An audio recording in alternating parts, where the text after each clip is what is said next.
In order to get her wealthy husband's property, a woman took her husband to the forest, intending to kill him. However, she unexpectedly fell into a swamp. As the wife's body gradually sank, the husband quickly picked up a branch, wanting to pull his wife out. But the branch was too thin and snapped in two as soon as he exerted force. The husband shouted for his wife not to move, but the instinct for survival made her shake her head violently. In no time, she completely sank. Seeing his wife engulfed by the swamp, the husband jumped in without regard for his own safety. Using all his strength, he finally pulled his wife out of the quagmire. However, the first thing the wife said when she woke up was to criticize her husband for impulsively jumping in. She said he should have stayed on the shore and continued to think of a way out. But now, it was too late to say these things. Suddenly, the wife noticed a bird's egg beside them, which instantly gave her an idea for escape. If they could distribute their weight, they could leave the swamp. She then asked her husband to grab her hands and lift her up with force. But after trying for a long time, there was no effect at all. Just then, the wife said she felt like her feet had touched something. The two worked together to pull out the foreign object, and were shocked to discover that it was a man who had been trapped and died there.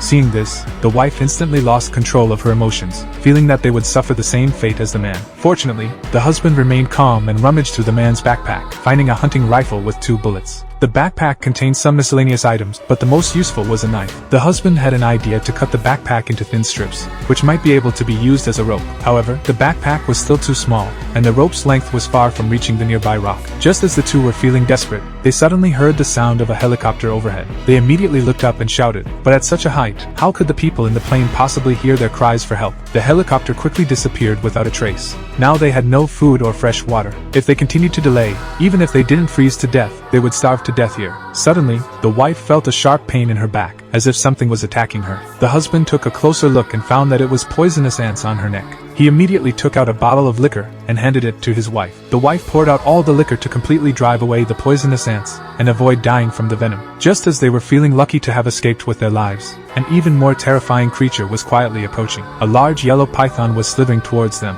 Seeing the python slowly crawling towards the swamp, the husband reminded his wife to take out the hunting rifle. Just as the wife raised the rifle to shoot, the python bit the husband. The python was hit by the bullet and could only slowly crawl away. The poisoned husband quickly began to feel unwell. Fortunately, the wife was a nurse and used strips of cloth to tie the wound tightly, slowing the spread of the venom. But the python's toxicity seemed too strong. In no time, the husband was in pain all over, and his face turned pale. In order not to worry his wife, he endured the pain and calmed down to avoid his heartbeat accelerating and speeding up the spread of the venom. However, the stinging pain in his neck became unbearable. The wife pulled open his clothes and saw that the venom had already spread to his neck. She looked desperate. If the blood clot was allowed to continue moving upward, the husband would go into shock and die within 10 minutes.